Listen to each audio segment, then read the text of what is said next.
प्रधानमंत्री नरेंद्र मोदी अगले 3 घंटे बाद अमेरिका में होंगे। बतौर प्रधानमंत्री ये उनकी 10वीं अमेरिकी यात्रा है। इससे पहले उन्होंने पेरिस में एआई यानी आर्टिफिशियल इंटेलिजेंस पर भारत का विजन दुनिया के सामने रखा। अगर आप भी नरेंद्र मोदी की सोच को समझना चाहते हैं और मोदी के अगले प्लान को पढ़ना चाहते हैं तो हमारी इस रिपोर्ट को जरूर देखिएगा। इस वक्त हिंदुस्तान में ऐसा कोई नेता नहीं जो मोदी का मुकाबला कर सके और दुनिया में भी इस वक्त ऐसा कोई लीडर नहीं जिसके पास मोदी जैसा एक्सपीरियंस हो। दुनिया के सारे सर्वे में यही बात हो रही है कि पॉपुलैरिटी में भी नरेंद्र मोदी ही नंबर 1 हैं। पेरिस में जब मोदी मंच से अंग्रेजी में भाषण दे रहे थे तब अमेरिका के उपराष्ट्रपति और फ्रांस के राष्ट्रपति दोनों ताली बजा रहे थे। यही है मोदी मैजिक। दो बहुत बड़ी मीटिंग होने वाली है। नंबर 1 पेरिस में, नंबर 2 वॉशिंगटन में। ट्रंप, मैक्रो और मोदी 3 वर्ल्ड लीडर्स, 2 मुलाकात, मगर सबकी नजर नरेंद्र मोदी पर ही क्यों है?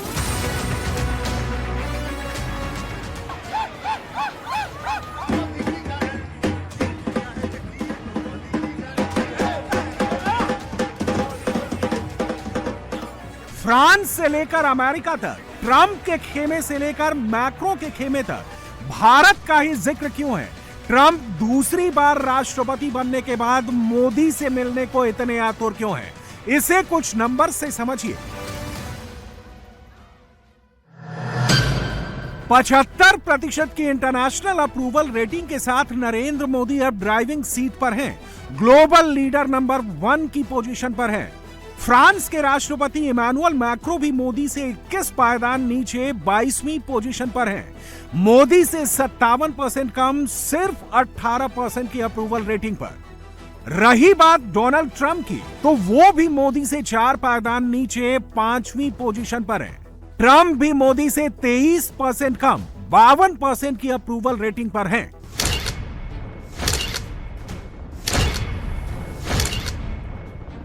यानी नरेंद्र मोदी ही इस वक्त सबसे बड़े ग्लोबल लीडर हैं। भारत ही सबसे बड़ा ग्लोबल प्लेयर है।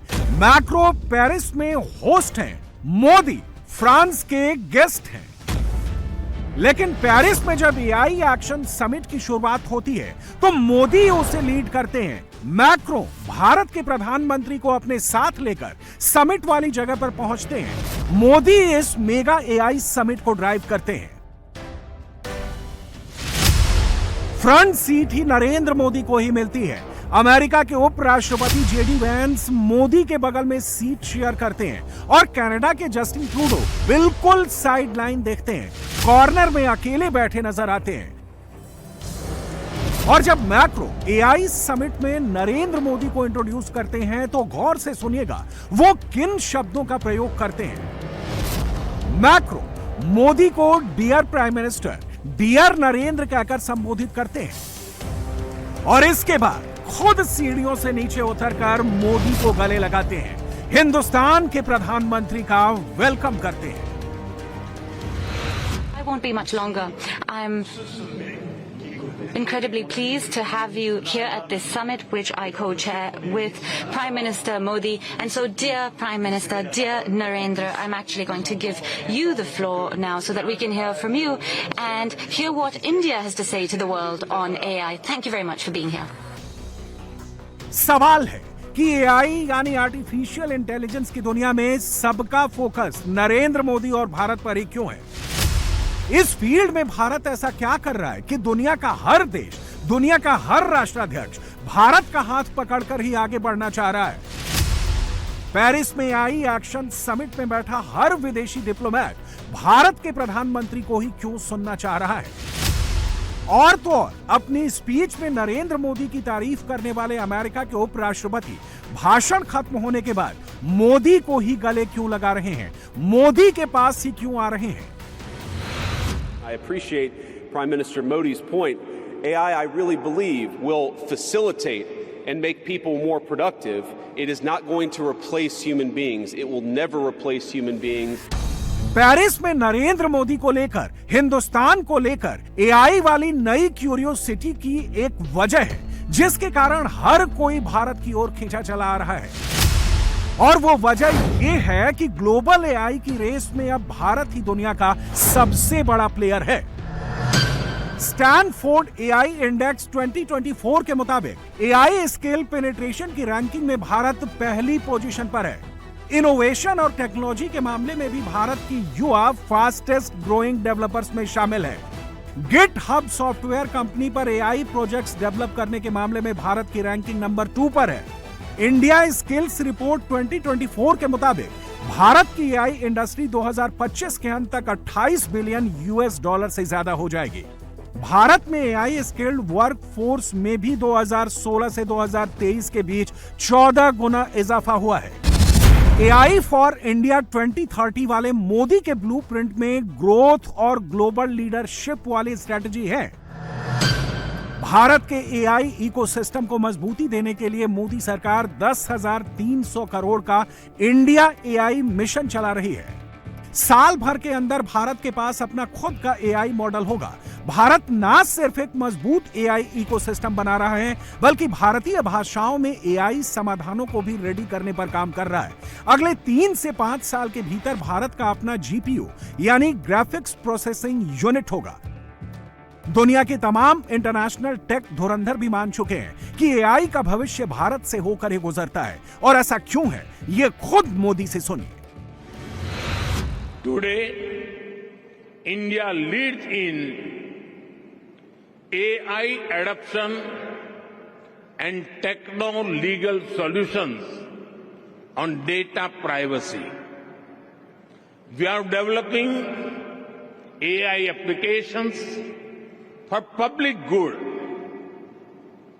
We have one of the world's largest AI talent pools. Loss of jobs is AI's most feared disruption. But history has shown that work does not disappear due to technology. Its nature changes and new types of jobs are created. India is ready to share its experience and expertise to ensure that AI future is for good and for all. Narendra Modi AI को सिर्फ artificial intelligence के चश्मे से नहीं देखते। मोदी तो AI को aspirational India कहते हैं, वो इंडिया जो अब ग्लोबल साउथ की आवाज है। और इसी आवाज को और ज्यादा बुलंद करने के लिए मोदी ने पेरिस में खड़े होकर एक बड़ा ऐलान कर दिया। अगला एआई समिट कहां होगा, इसका प्लान सबके सामने रख दिया। In conclusion, I would like to invite my friend, Prime Minister Narendra Modi, to come up and say a few words and to make a major announcement. To build on the momentum of this Action Summit, India would be happy to host the next summit. Thank you.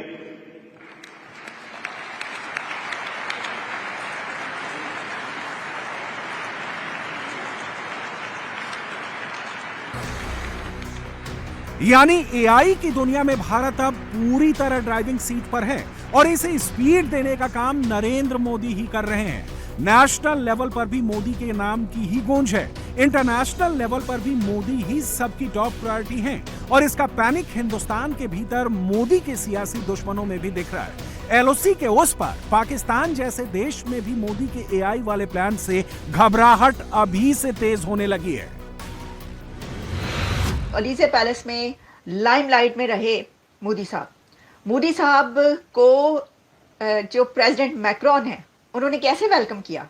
Modi साहब को welcome करने के लिए president Macron जब वहां पर पहुंचे और उन्होंने मोदी साहब से मिले, तो बल्कि जब मोदी साहब पहुंचे हैं पेरिस के अंदर, तो प्रेसिडेंट मैक्रोन ने सोशल मीडिया पर अपने लिखा, ट्वीट किया कि welcome to Paris my friend Narendra Modi, my friend Modi welcome to Paris. अब आप ये देखें कि ये नहीं लिख रहे कि जी मैं भारतीय वजीर आजम इंडिया के प्राइम मिनिस्टर मोदी साहब पहुंचे हैं और कनाडा के जस्टिन ट्रूडो साहब पहुंचे हैं और वहां से देखें जो उन्होंने जिस तरीके से वेलकम किया है मोदी साहब को कि ये लिखना my friend welcome to Paris, वो लगता है ना कि दो बडीज हैं। और ऐसा ही है, इसकी वजह यह कि आपको याद होगा कि फ्रांस के प्रेसिडेंट तो वहां पर रिपब्लिक डे में 1 साल पहले रोड शो में उन्होंने हिस्सा लिया था, कैसे बाहें डालकर दोनों जो प्राइम मिनिस्टर थे उन्होंने रोड शो किया और इस तरह हाथ हिलाते हुए नजर आते हैं। अभी भी ऐसा ही हुआ है और ये कोई फर्स्ट टाइम तो है नहीं। देखें जो मोदी साहब हैं वो तो पहले भी एक बार फ्रांस जो हैं वो आ चुके हैं और ये सब कुछ पहले भी होता रहा है। ये जो आर्टिफिशियल इंटेलिजेंस समिट है ये स्टार्ट होने जा रही है और इसके अंदर को चेयर कर रहे हैं जो इंडिया के प्राइम मिनिस्टर हैं और इसको चेयर कर रहे हैं प्रेसिडेंट मैक्रॉन। तो फिर हम देखेंगे वहां पर दुनिया की बड़ी डिग्नेटरीज मौजूद हैं। आर्टिफिशियल इंटेलिजेंस, देखिए बात ये कि वही कंट्री आगे बढ़ता है आर्टिफिशियल इंटेलिजेंस की ऐसी समिट में, वही को चेयर कर सकता है जो इस जगह पर पहुंचा हो, जिनको आर्टिफिशियल इंटेलिजेंस का पता हो, जिनकी यूथ आर्टिफिशियल इंटेलिजेंस में इतना आगे हो। तो इसमें तो आर्टिफिशियल इंटेलिजेंस में कौन आगे होगा? को चेयर किसको करने के लिए वो कहेंगे? भारत को ही कहेंगे और क्या। नरेंद्र मोदी भले ही फ्रांस में एआई समिट के लिए गए हों, लेकिन मोदी ने वहां एक डिप्लोमेटिक स्ट्राइक भी किया जिसका जिक्र ज्यादा नहीं हुआ। एआई समिट में एक इनवाइटी कनाडा भी था। कनाडा के outgoing prime minister Justin Trudeau भी वहां मौजूद थे। ट्रूडो मोदी के सामने से गुजरे, मोदी ने नजरें फेर ली, दोनों के बीच कोई आई कांटेक्ट नहीं हुआ, जैसा कि आप इन तस्वीरों में देख सकते हैं। इसके बाद जब ग्रुप फोटो की बारी आई तो उस वक्त भी मोदी और ट्रूडो के बीच अच्छा खासा गैप था। और ये तो सिर्फ शुरुआत है। नरेंद्र मोदी की अगली मीटिंग तो ग्लोबल स्टेज के साथ साथ हिंदुस्तान के इंटरनल पॉलिटिक्स में भी अर्थक्वेक लाने वाली है। बस कुछ घंटों के बाद नरेंद्र मोदी की मुलाकात अमेरिका के राष्ट्रपति डोनाल्ड ट्रंप से होने वाली है। ट्रंप से 1-to-1 मीटिंग से पहले मोदी और अमेरिका के उपराष्ट्रपति की मुलाकात हो चुकी है। इस मुलाकात में मोदी ने जो मैसेज दिया है वो आपको भी सुनना चाहिए। Thank you so much. So nice. Great victory. Yes. Yes. Congratulations. Thank you so much. So nice. Great victory. Yes. Yes. दूसरी बार अमेरिका का राष्ट्रपति बनने के बाद डोनाल्ड ट्रंप अब तक सिर्फ 3 देशों के राष्ट्राध्यक्षों से मिले। ट्रंप की आखिरी मुलाकात इजरायल के पीएम बेंजामिन नेतन्याहू से हुई है। मगर अमेरिका का पूरा फोकस इस वक्त नरेंद्र मोदी को व्हाइट हाउस में वेलकम करने पर है। यकीनन अमेरिकी उपराष्ट्रपति वेंस और मोदी के बीच पेरिस में हुई बातचीत में इसका जिक्र हुआ होगा, जैसा कि आप इन तस्वीरों में अंदाजा लगा सकते हैं। मगर मोदी और ट्रंप की मुलाकात से पहले ही हिंदुस्तान के भीतर एंटी मोदी लॉबी ने प्रोपेगेंडा शुरू कर दिया है, एक नई स्क्रिप्ट पढ़नी शुरू कर दी है। Will the Prime Minister have the courage to tell President Trump that the way hundreds of Indians have been sent back in chains, handcuffed, in a military aircraft, this is inhuman and this is unacceptable from a friendly country? Will Mr. Narendra Modi stand up to his friend instead of hugging him? Will he stand up to his friend, Mr. Donald Trump, and tell him the way Mr. Trump is treating these Indian migrants? Maybe they are illegal migrants, but they are Indian citizens. अब सवाल यह है कि Modi Trump की meeting से पहले हिंदुस्तान में मोदी के विरोधी इतने बेचैन क्यों हो रहे हैं? मोदी के साथ साथ कांग्रेस और दूसरे विरोधियों का इकोसिस्टम अचानक ट्रंप को टारगेट क्यों करने लगा है? इसका जवाब है वो यूएस एड, जिसके खिलाफ अमेरिकी राष्ट्रपति ने मोर्चा खोल रखा है। ट्रंप ने United states agency for international development यानी यूएस एड के नाम पर 120 देशों में चल रही योजनाओं में से ज्यादातर को बंद कर दिया है। यूएस एड पर आरोप है कि उसने कई देशों में सरकार गिराने के लिए फंडिंग की, कई सरकारों को बदनाम करने के लिए लॉबिंग तक की। इधर बीजेपी ने तो सीधा आरोप कांग्रेस पार्टी पर लगाया है और कहा है कि राजीव गांधी फाउंडेशन और भारत में मौजूद कई सारे एनजीओज ने भी यूएस एड से पैसे लेकर देश विरोधी तत्वों को फायदा पहुंचाया, देश को नुकसान पहुंचाया, मोदी की सरकार को गिराने के लिए, मोदी को बदनाम करने के लिए भी षड्यंत्र रचा। अभी अमेरिका में सत्ता परिवर्तन हुआ है, माननीय राष्ट्रपति ट्रंप बैठे और उन्होंने यूएस एड जो है वो कंप्लीट बंद कर दिया। इस आधार पर बंद कर दिया कि यूएस एड वर्षों से केवल भिन्न भिन्न सरकारों को गिराने के लिए ही अपना पैसा खर्चा करती है। और उसने जो आंकड़े दिए हैं वो बहुत ही महत्वपूर्ण है देश के लिए। मेरा कुछ सवाल है इस देश से और विपक्ष की जितनी पार्टियां हैं उससे।